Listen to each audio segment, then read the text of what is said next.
નમસ્કાર, ફરી એકવાર ખેતીનું ભવિષ્ય યુટ્યુબ ચેનલમાં મિત્રો તમારું સ્વાગત કરું છું. હમણાં જુનાગઢ યુનિવર્સિટી દ્વારા હાઇબ્રિડ નાળિયેરી ડીટી મહુવાના રોપની નોંધણી માટેની ઓનલાઈન અરજી કરવા બાબતે જે ખેડૂત મિત્રોને નાળિયેરીના રોપા જોઈતા હોય એના માટે અત્યારે અરજી શરૂ થઈ ગઈ છે. તો એ અરજી ફોર્મ આપણે પોતે જાતે કેવી રીતે ભરી શકીએ? અને ખાસ કરીને અત્યારે લગભગ ઘણા બધા ખેડૂત મિત્રો પોતે સ્માર્ટફોન વાપરતા હોય, તો પછી શા માટે કોઈ બીજાને 50-100 રૂપિયા આપવા? તો એના વિશે આજે તમને સંપૂર્ણ માહિતી આપવાની છે. કેવી રીતે તમે જાતે ફોર્મ ભરી શકો, કેટલા નાળિયેરીના રોપા મળવાપાત્ર છે, ત્યાર પછી એક રોપાની કિંમત કેટલી છે, અને ખાસ અગત્યની વાત કે એમાં તમને કેટલી સબસિડી મળવાપાત્ર છે. તો સૌ પહેલા તમારે ગૂગલમાં જવાનું છે. આવી રીતે તમે ગૂગલમાં જશો એટલે ગૂગલની અંદર તમારે ફક્ત ને ફક્ત JAU.in સર્ચ કરવાનું છે. આ સર્ચ કરશો એટલે આવી રીતે જુનાગઢ એગ્રીકલ્ચર યુનિવર્સિટી લખેલું આવશે, એના ઉપર તમારે ક્લિક કરવાનું. એટલે તમે ફટાક દઈને આજે જુનાગઢ એગ્રીકલ્ચર યુનિવર્સિટીની વેબસાઇટમાં જતા રહેશો.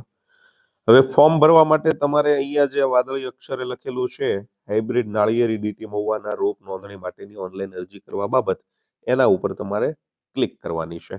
જેવી ક્લિક કરશો એટલે આખું આ પેજ ખુલી જશે તમારી સામે. હવે સૌપ્રથમ તમને બધી માહિતી જે કંઈ હોય એ તમારે વાંચી લેવાની. કઈ કઈ વસ્તુ ધ્યાનમાં રાખવાની છે, કઈ માહિતી તમારે ભરવાની છે, એ બધી બાબત તમે વાંચ્યા પછી તમારે અહીંયા તમારું પહેલા તો નામ લખવાનું આવશે, ખેડૂતનું પૂરું નામ. જે રીતે તમારા આધાર કાર્ડમાં હોય એ રીતે તમારે નામ લખવાનું છે. ઈમેલ, હવે ઈમેલ હોય તો લખો, ન હોય તો કંઈ વાંધો નહીં, અને હોય અને ખબર ન હોય તો એ કંઈ વાંધો નહીં, કારણ કે ત્યાં લાલ કલરની ફૂદડી નથી એટલે એ ફરજિયાત નથી, મરજિયાત છે. જો તમારે નાખવું હોય તો નાખી શકો, ન નાખવું હોય તો કંઈ વાંધો નહીં. મોબાઈલ નંબર 1 અને 2 વખત નાખવાનો છે, અને આધાર કાર્ડ નંબર પણ નાખવાનો છે, જેથી કરીને કન્ફર્મ થઈ શકે. હવે ત્યાર પછી જે તમારું પત્ર વ્યવહારનું સરનામું હોય, તમારા જે કંઈ પિનકોડ લાગતો હોય, તમારું એડ્રેસ પૂરેપૂરું અહીંયા આપવાનું છે, અને તમારા એડ્રેસમાં તમે વધારે માહિતી આપવા માંગતા હોય તો આ જે સરનામા માટે વધારાની માહિતી લખેલી છે ત્યાં તમે લખી શકો છો. હવે તમે પોતે ખેડૂત છો એ પુરાવો શું? તો કે 7/12 ની નકલ જે હોય એમાં આપણો સર્વે નંબર લખ્યો હોય, એ સર્વે નંબર અહીંયા ખાસ નાખવાનો છે. ધ્યાનથી સાંભળજો, સર્વે નંબર, ખાતા નંબર નાખવાનો નથી, કારણ કે આ ખેડૂતમાં આપણે ખાતા નંબર પણ નાખીએ છીએ એટલા માટે. પછી સોગંદનામું છે, ત્યાં જે આ અત્યારે બોક્સ દેખાય છે એના ઉપર ક્લિક કરી દેવાનું છે, અને બાજુમાં જે કેપ્ચા અહીંયા દેખાય છે એ કેપ્ચા તમારે ત્યાં ભરી લેવાનો છે. એટલે તરત જ તમારે અહીંયા સબમિટ કરી દેવાનું. જેવું સબમિટ તમે કરશો, કમ્પ્લીટ તમારી એપ્લિકેશન થઈ જશે. એટલે પછી તમારે ઓનલાઈન અરજી જે કરેલી છે એની પ્રિન્ટ કાઢવા માટે તમારે અહીંયાથી પ્રિન્ટ કાઢી લેવાની છે.